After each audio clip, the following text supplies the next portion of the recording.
ایک شرابی نوجوان تھا، گنہگار تھا، بدکار تھا، سیاکار تھا، اتنا تھا کہ اس نے ساری زندگی اپنے کریم رب کی ذات کو ایک سجدہ بھی نہیں کیا تھا۔ جب موت کا وقت قریب آیا تو اس نے اپنا سر اپنی ماں کی گود میں رکھا، اپنا سر ماں کی گود میں رکھ کر کہنے لگا، ماں ساری زندگی میں نے گناہوں میں گزاری ہے، ساری زندگی میں نے شراب پیتے ہوئے گزاری ہے، ساری زندگی میں نے اللہ کی نافرمانی کرنے میں گزاری ہے، ساری زندگی میری برباد ہو گئی ہے نادانی کی وجہ سے۔ ماں میرا موت کا وقت قریب ہے، میں مر گیا تو اپنے مرشد کے پاس جانا، سفارش کرانا کہ وہ میرا جنازہ آ کے خود ہی پڑھائے گا۔ صاحب ظاہر ہے کہ مرشد جب جنازہ پڑھانے کے لیے آئے گا تو 4 بندے بھی اس کے ساتھ ہوں گے، نہیں تو میرا جنازہ کون پڑھے گا؟ میں تو اتنا گنہگار ہوں، بدکار سیاکار ہوں، میں نے ساری زندگی شرابیں پیتے ہوئے اللہ کی نافرمانی کرتے ہوئے گزار دی۔ اللہ اکبر۔ ماں اٹھی گئی اپنے مرشد حضرت حسن بصری کے پاس، جا کر کہنے لگی، میرے مرشد میرا بیٹا موت کے قریب ہے، تو وہ کہہ رہا ہے جب میں مر جاؤں تو اپنے مرشد کو کہنا کہ وہ آ کے میرا جنازہ پڑھائے گا۔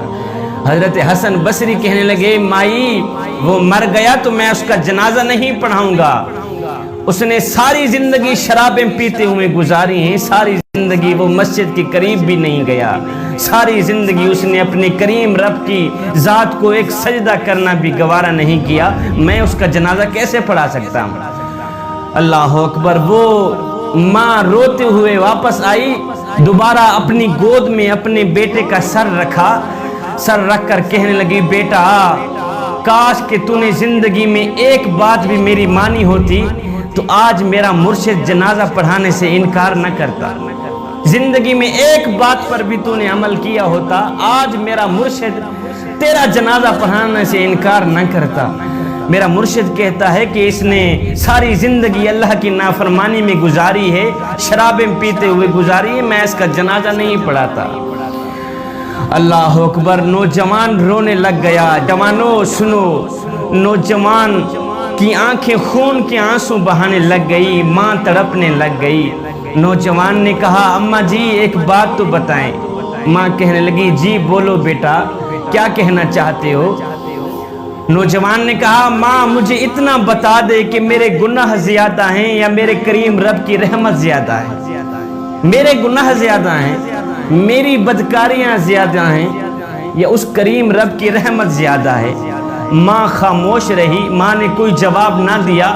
اس کے بعد بیٹا رو کر کہنے لگا، ماں مجھے ایک بات تو بتا دے، اگر ایک لمحے کے لیے تجھے میرا کریم رب مہلت دے دے، تجھے میرا اللہ مہلت دے دے، اے گنہگار کی ماں، اگر تو چاہے تو اس گنہگار بیٹے کو جنت میں بھیج دے، اگر تو چاہے تو اس کو جہنم میں بھیج دے، اگر ایک لمحے کے لیے میرا اللہ تجھے مہلت دے بھی دے تو مجھے کہاں ڈالے گی؟ جنت میں ڈالے گی یا جہنم میں پھینک دے گی؟ ماں فوراً بولی، نہیں بیٹے، اگر مجھے ایک لمحے کے لیے بھی میرا اللہ مہلت دے دے تو میں تجھے جنت کا دروازہ کھول کے اندر ڈال دوں گی، جنت میں ہی بھیج دوں گی، فوراً بھیج دوں گی۔ نوجوان تڑپ کر کہنے لگا، اماں جی جو خدا 70 ماؤں سے بھی زیادہ محبت کرنے والا ہے وہ مجھے جہنم میں کیسے ڈال سکتا ہے؟ تو ایک ماں جتنا پیار کرتی ہے، وہ میرا کریم رب 70 ماؤں سے بھی زیادہ محبت کرتا ہے مجھ سے، وہ مجھے جہنم میں کیسے ڈالے گا؟ یہ کہتے ہوئے خشیت الہی میں آ کر آنکھوں سے آنسو بہاتے ہوئے، آنکھوں سے نیر بہاتے ہوئے نوجوان کی روح پرواز کر گئی۔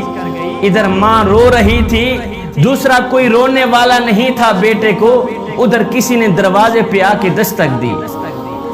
ماں نے جب دروازہ کھولا تو سامنے مرشد کریم نظر آئے، حضرت حسن بصری نظر آئے۔